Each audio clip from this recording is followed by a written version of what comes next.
order to build a biodiversity strategy, you have to base it on the science.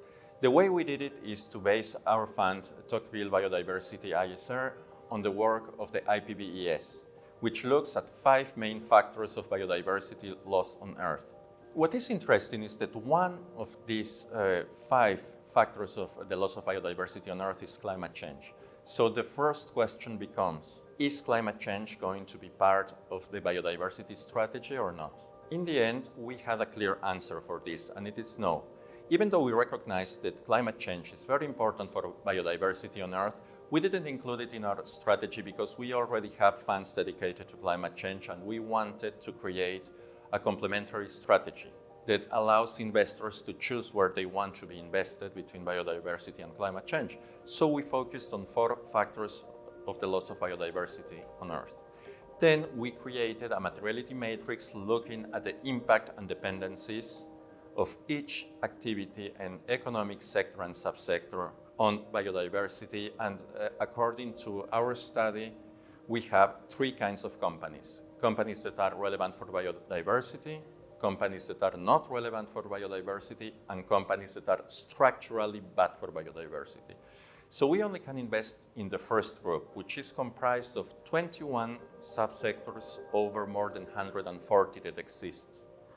So our fund is quite concentrated in these activities, but it gives us actually quite a bit of diversification because of the different nature of these activities. I think that we can apply particular methodology for biodiversity, but it depends on what the fund in question wants to achieve. There are funds that are going to be looking to decrease the biodiversity footprint, as it were, whereas funds like ours look to limit the impact of human activity on biodiversity. In order to do that, you have different tools and you have different companies and sectors to look at.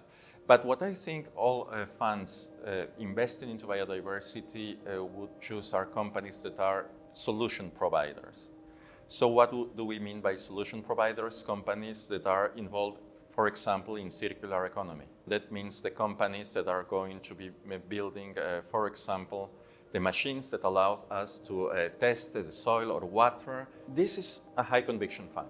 What this means is that the companies that are present in this fund are companies that on the one hand have very strong biodiversity credentials, of course, but on the other hand, we as portfolio managers have to be convinced that investing in a particular company will help us create value.